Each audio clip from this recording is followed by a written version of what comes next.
everyone. Welcome back to 996 The Howl. Wasn't planning, on making a video, but I opened up my local neighborhood app. An app just shows like immediate things around your surrounding area, maybe a kilometer or two away from where you live. And a headline just caught my eye. I named it the title of the video. And, I took that as a sign to maybe talk a little bit about the past two games. I have a special video coming out on Thursday. It's an anniversary of some sorts.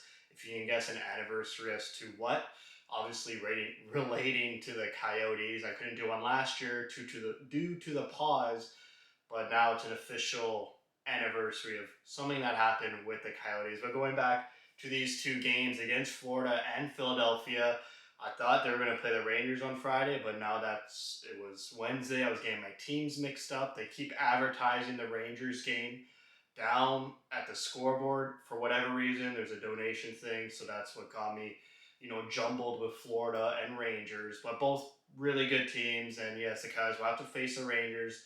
Another good team Wednesday. They had a bit of an easier team Saturday against Philadelphia, but they dropped both back-to-back losses in regulation. Not much else to say. That's why I didn't want to make a video. I mean, when the Canuck line is like the best line in both of those games, which features Beagle, Erickson, and Roussel, things are kind of bad. But it was great to see Nick Schmaltz back in the lineup, back on the second line, paired with Barrett Hayton, like I asked for in my previous video. So it was nice to see. And because of Schmaltz now on Hayden's line, some firepower, some offensive minded wingers, not Christian Fischer. Barrett Hayden gets his first point in 9 games. He went 9 straight games with no points. Lawson Krause went 8 straight games with no points. Hayden got a point Friday and Saturday night, and Krause got a goal Saturday night. So now they're starting to pick it up again. We need that second line to be a threat and produce and execute. We've been relying way too much on that Keller, Boyd, and Kessel line. So hopefully that first and second line can start producing a bit more, get some goals, because this team is starving for some consistent goal scoring and just consistent threats on the ice when they have the puck. They're so scared of attacking the middle, the Coyotes are, which I think they need to work on a lot. And I think that's why their goal scoring totals are so low. I mean, they do get possession in the offensive zone. On the power play, they're starting to enter the zone pretty well. Their power plays aren't as terrified to watch. They gain the zone, they control the puck a lot, but they're just not doing much with the puck. They keep going around the perimeter, whether it's Kessel, Gostisbehere, and Keller, and they don't want to take chances in getting and moving that puck to the center ice position.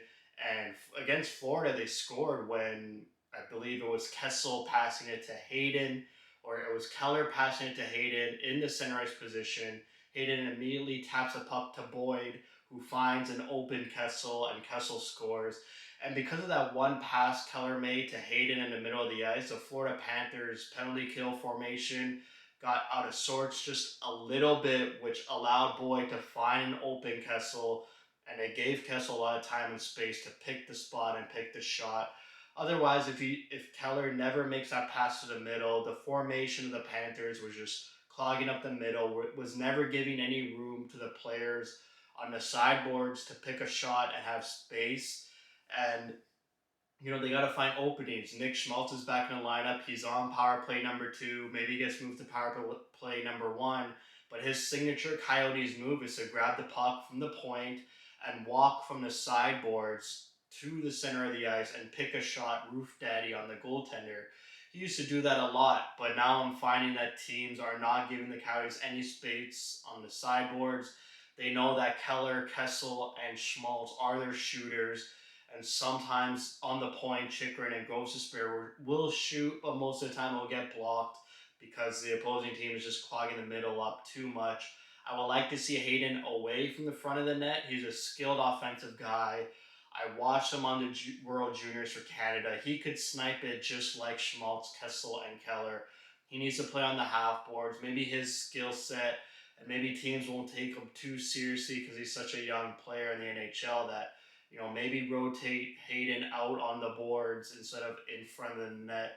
But that's the only complaints I have. Their offense is dried up. The goaltending too. It's still shaky. Both Wedgwood and Vimelka, neither of them want to take the reins of the net. They keep rotating one or the other, each making incredible mistakes, or just their form is just poor lately.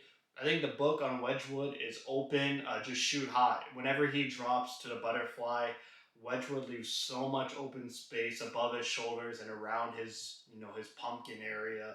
And in that Florida game, the Panthers were just picking the shots up high, and they're just going in easily, and a bit too easy for my liking. Even though he only let in 3 goals on Friday night, those goals, I don't like those goals going in. They're just shots from outside, barely screened, barely tipped. They're just well placed shots, and Wedgwood's, butterfly position leaves a lot of room up top, which he needs to fix. Vimelka, the Coyotes battle back in that Philadelphia game, and then Vimelka just throws the puck, a pepperoni pizza, as Tyson Nash likes to call it, up in the middle of the ice, and then they score immediately after that too. So it was like 2 goals in like a minute. Just in that Florida game, they allowed 2 goals in 10 seconds. It's not even like you go to the washroom and the game gets out of hand. It's like if you blink or sneeze, these games can get out of hand easily. I mentioned the World Juniors. Dylan Gunther he made the official roster for the Canadian World Junior team, and maybe some two future Coyotes as well, and Shane Wright and Connor Bedard, both number projected to go number 1 overall in the next 2 drafts. And yeah, Connor Bedard, 16 years old, makes the official roster. He's not drafted until 2023. So that's how good this kid is. He had 6 points in 2 games in their exhibition games for Team Canada. Great to see Dylan Gunther as one of the locks for the team. So I'm excited to watch some, World Junior hockey again. The last times I watched it was for Barrett Hayden, and before him it was for Dylan Strome and Perlini were on the team. And then before them was Duclair and Domi. So, it sucks that I have to pay attention to World Juniors again. Waiting for the years where I could just focus on Coyotes hockey for late December and early January hockey.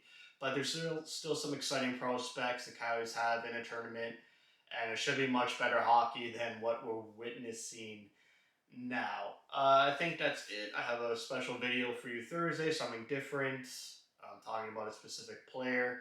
But yeah, the Coyotes are in a rut. I'm not going to mention last week's turbulent news, off ice news, because I just think it's total nonsense. Even the week before that with the banker leak, just pure nonsense. I really don't want to get into it. I'll give everyone another chance. If I start to hear some more just nonsensical reporting and just irate and inexperienced people around the hockey world putting in their 2 cents about Arizona hockey. Maybe I'll make a video a bit more ranty, but I don't really like to do that. But maybe I'll give them one more chance until I go on an arena talk rant, and just to set the table and set the record to what really is going on between the Coyotes and the city of Glendale. So that's it for me. Thank you for watching. If you like what you see, spread the word.